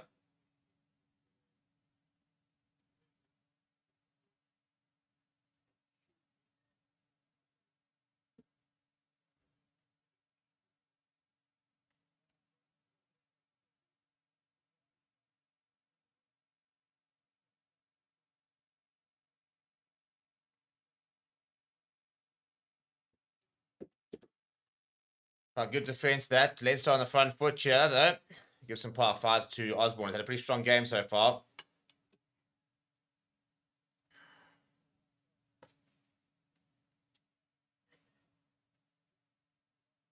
James Lowe. Hat-trick hero at the moment, James Lowe. Porter now. He often plays quite a long stint, but it's interesting to see when we do see Cian Healy. Big counter-ruck and then a penalty right in front, and that's the kind of thing that they can't afford, because now Leinster will just take the 3 points, get themselves... we wouldn't probably be without just sort of 2 converted tries, which is what they kind of need anyway, but it's about holding momentum now. It's about game management from Leinster, just keeping themselves ahead. Anything that they can hit back on Northampton is what they need to do. They're the ones that don't always chase the game. They don't have to play the rugby. They don't have to force the issue.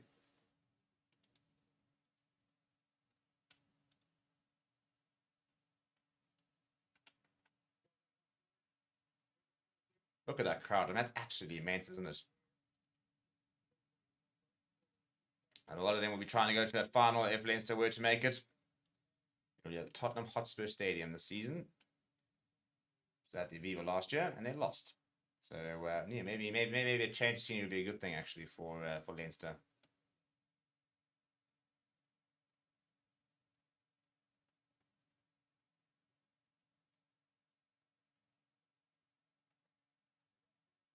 Good kick from Osborne. I think he was pretty happy with it. No, he got on the right-hand side, in fact. So Andy Farrell in attendance to watch some of the players who will be involved in that Ireland series against South Africa coming up.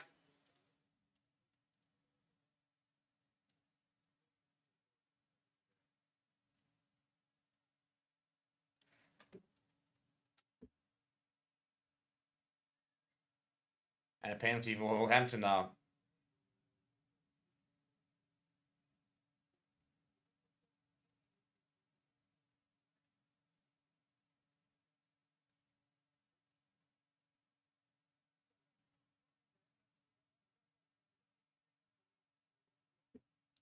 82,300 people inside the stadium. What a crowd that is. And they're going to have to get behind Leinster now because Northampton just outside the 22. Looking to try and hit back. Another try, and this game becomes very, very interesting. Nice little hold on there by Finn Smith, going himself, just short of the 22 here.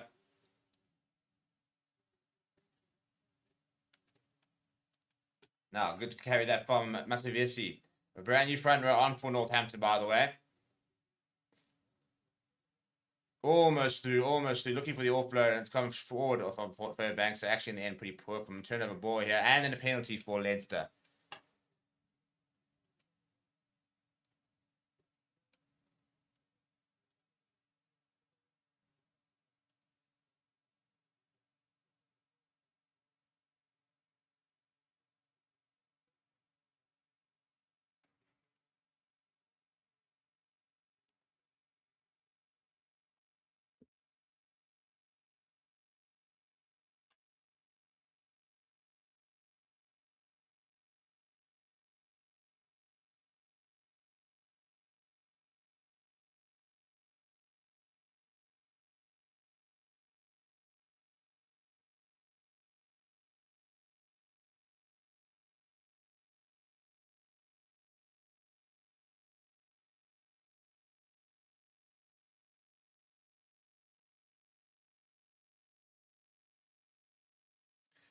And Felix Jones and Stephen Borthwick in attendance there. Get there eventually. So they're watching some of the England players. See which one of these guys might be going to the England squad. To Australia, I think it is. If I'm not mistaken. Or New Zealand? One of the two.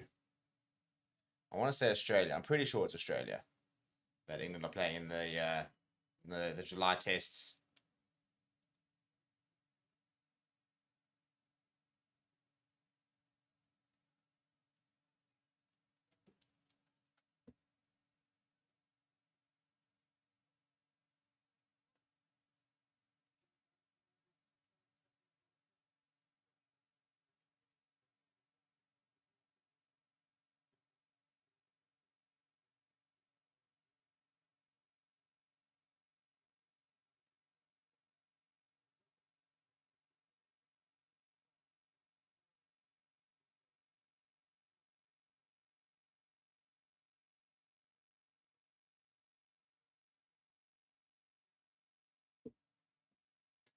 Mitchell just outside the 22 here.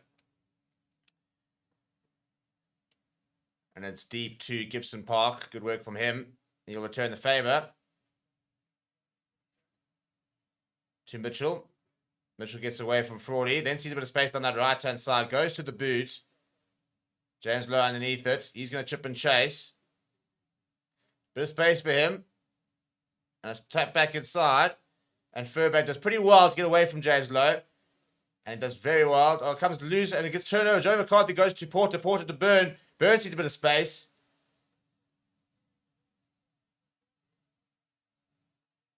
Now there is Ronan Keller here. But ripped in the tackle. Now a bit of space for Northampton.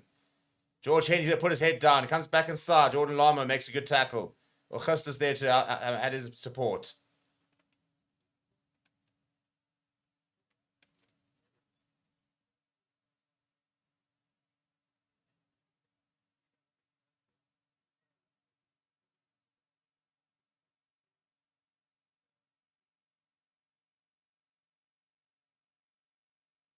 Good work there from Osborne now.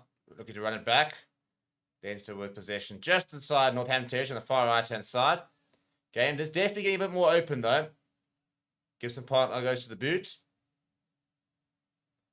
Tested there for Mitchell. Comes off a Leinster player. Falls to Angus Scott Young.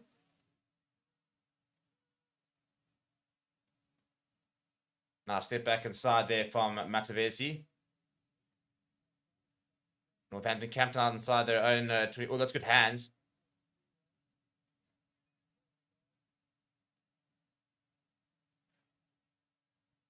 Here's the big man, Emmanuel Iyogin. Ball available for Alex Mitchell. Slow ball, though.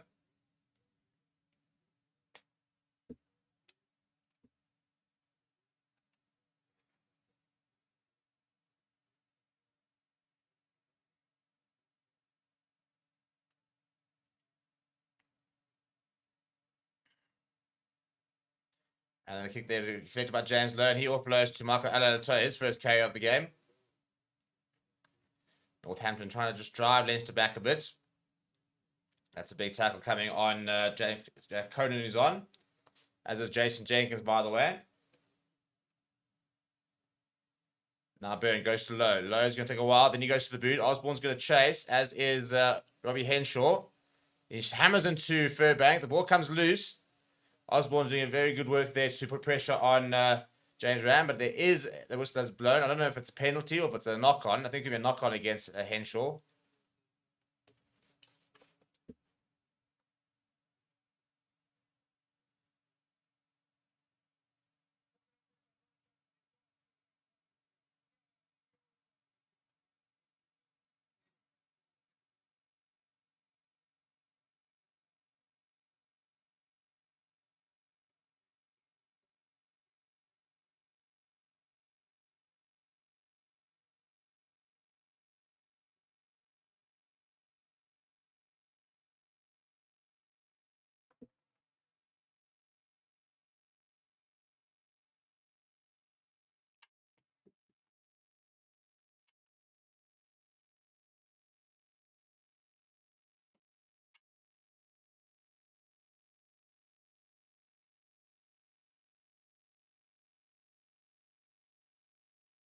All right, scrum, for Northampton.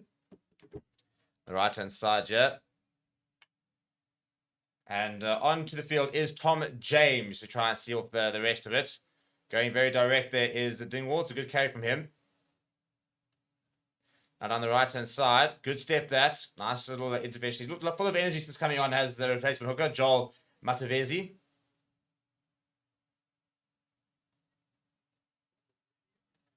And has asked for a blocker, and it comes in the form of Temo Mayanavuaniwa. Now, up in the air goes Tom James. James low underneath it, and it is allowed to bounce. Falls back to Gibson Park. Slips the tackle of Courtney Laws. But doesn't make too many yards. Conan operates at scrum half, and Kalen Doris makes a big hit.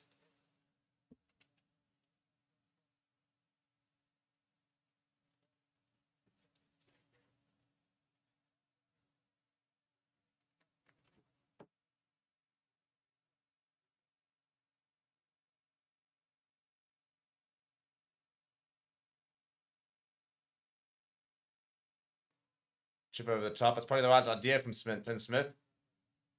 Byrne goes inside to Lowe. Lowe's going to go look for distance here. And he will find it. Can't really kick for touch here at the moment, can Northampton. And Ross Byrne is back inside the 22. And he will find touch. So Northampton will have the line out.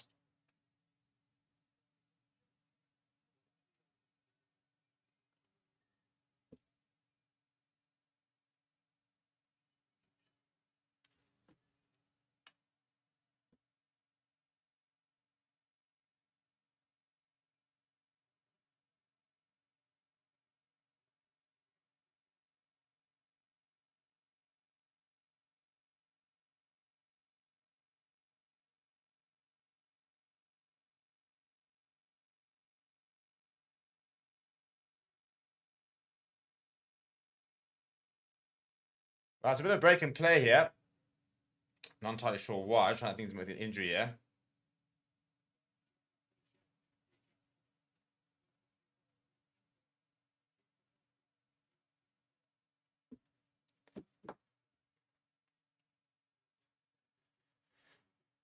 Right, so looking at the bench there, looks like Leinster pretty much emptied it.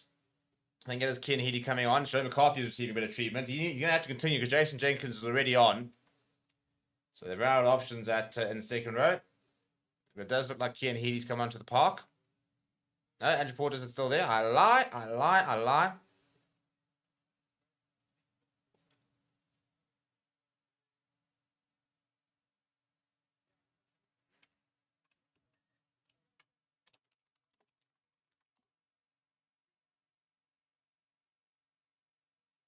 Jason Jenkins, who will be forming a lock partnership with Eamon Etzebeth next season. I mean, how's that for adding some good players to your roster? And there's Kinheedy being readied.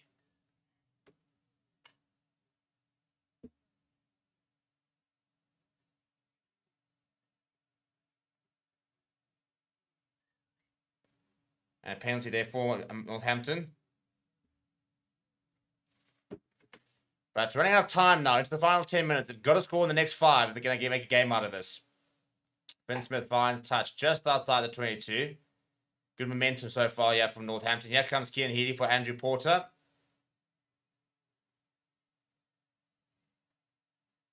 Can you a bit of a cult figure as Andrew Porter? Spoke about the fact that they wants to add an additional star to their badge this season. Well, last season. And they've lost the line there at Northampton. Rosberg comes away with it. Slightly isolated, but does well.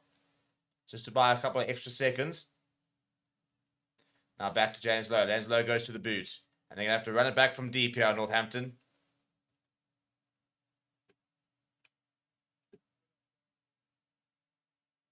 Good pass out wide there. I think it's Seabrook now who has kept it ahead. I'll tell you what, he's got the run, and Scamsey gives a park. Who's fumbled it? He's carried that over. That should be a 5-meter scrum for Northampton. That's a big opportunity now for them.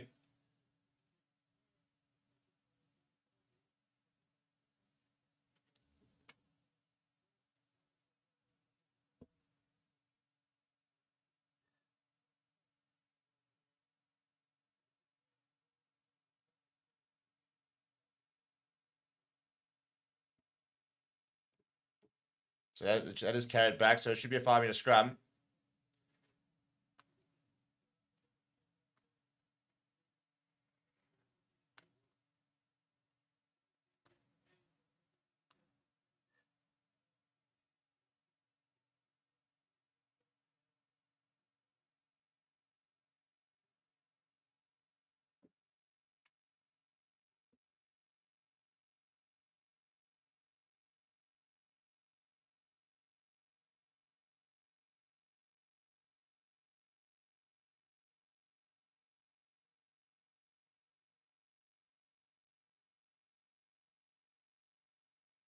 Right, down the right-hand side now.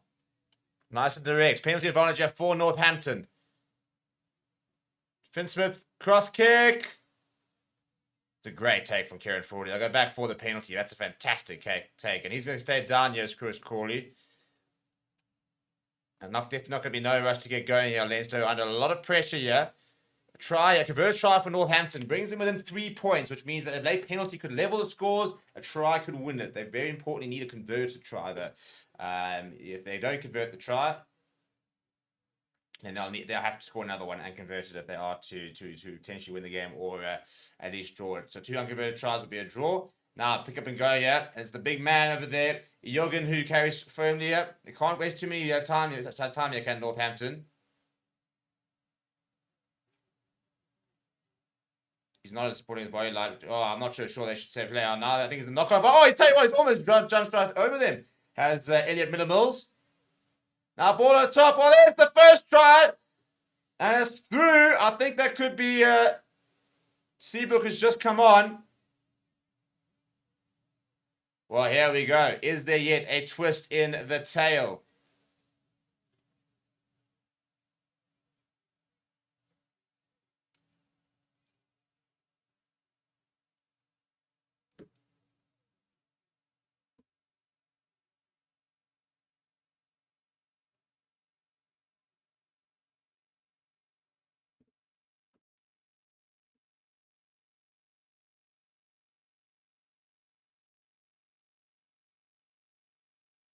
Right, is there a little bit of PTSD maybe creeping in from Leinster? They've been here before. They've lost games like this before. Big, important kick this from Finn Smith, and he's absolutely nailed it. Northampton within 3.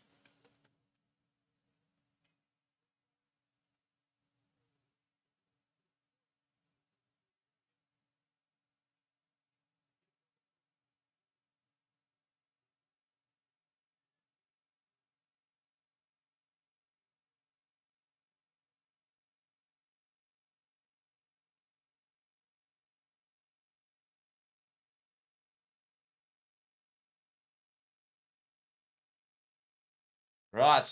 Deep restart this from Leinster. They've got 4.5 minutes to see out. Augustus. He'll carry strongly till the end. What a game this could turn out to be. It has turned out to be fair, regardless of the result. Goes to the boots, does Tom James. Probably good underneath it. Needs to run towards a bit of support. Goes to Jack Conan. Pops it up. And then ball comes a bit loose there. Frawley backtracking. Northampton defence a little bit sluggish there to really put him under pressure. Now Gibson Park goes to the boot, and that'll be competitive. And it's actually won by Robbie Henshaw. Very, very good work there from Robbie Henshaw. Now McCarthy pops it up to Byrne. Byrne seeing a bit of space on the right-hand side. The door closes on him, though. Now Kellen Doris.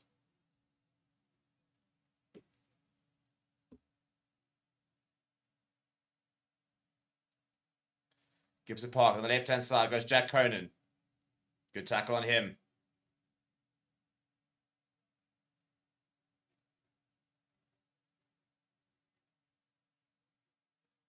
Good work there from Jenkins.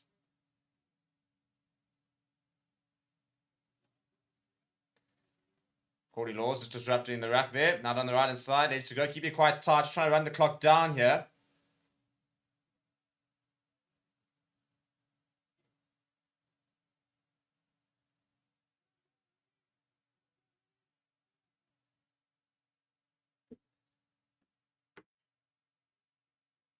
Good work back. Conan carrying it strongly. Left-hand side. Leinster still with the ball. Northampton have to try and find a turnover here. They've got less than 3 minutes on the clock. 3 points the game. A try over here would win it for Leinster. First carry there. Well, another carry there from Ronan Keller here. Byrne goes himself. Northampton desperately looking for an opportunity for a jackal. Win a penalty. Try and turn the ball over. McCarthy now.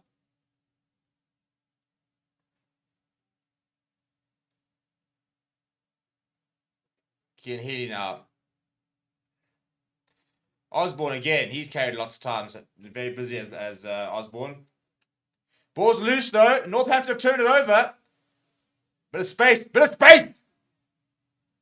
Comes back inside. Still going. Needs some support here, does James Ram. It does arrive. Northampton on the front foot. Oh no. Space out wide. Have they got the pace though? They need a scramble. It's Jean Augustus who comes back inside. Just short of the 22-year on Northampton. Need to stay calm now. Need to stay calm. Big tackle there on Alex Coles. Just outside the 22. A penalty would be enough to take us to extra time. Good hands. And it's the managed dollar and all that's taken down. James Ram. Good work this year from Northampton.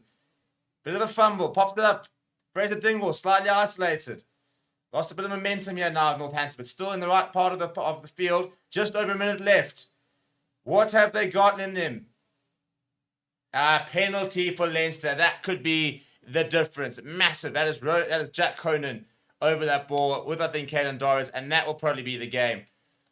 Huge moment that had to make a count there. Did Northampton, and they couldn't. And you could just see very, very angry Tom James is talking to the referee about that decision, and he's not happy about it at all.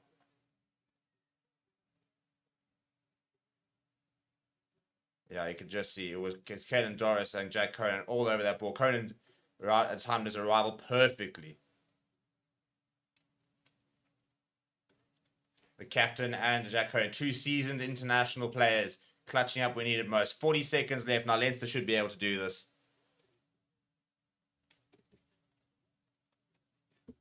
And here comes Harry Byrne on to replace Kieran Frawley, who's injured.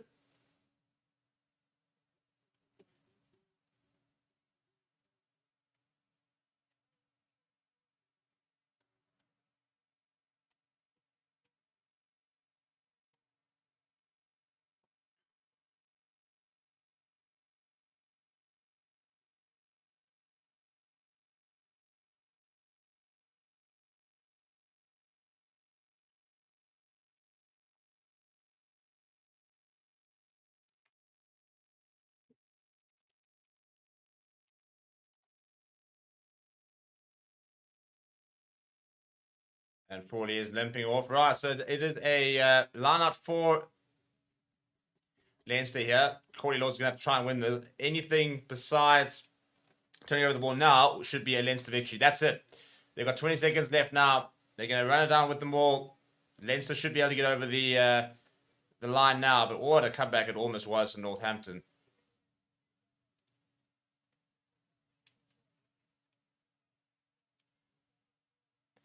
They're desperately coming through here on Northampton. They're still coming through to try and get that ball back. And the ball is finally at the feet of a Leinster player, and the clock has gone red as well. And Ross Burns comes flying in to try and get this ball out. Pops it back to his brother. They kick it out, and there it is. Leinster are in the final. Northampton close, but no cigar. What a game that was. Brilliant, brilliant spectacle. I hope that you enjoyed that, people. That is it for today. We will be back tomorrow with the second semi-final. So we'll see you guys then. Please do smash like on the video. Please do subscribe to the channel as well. And I'll see you guys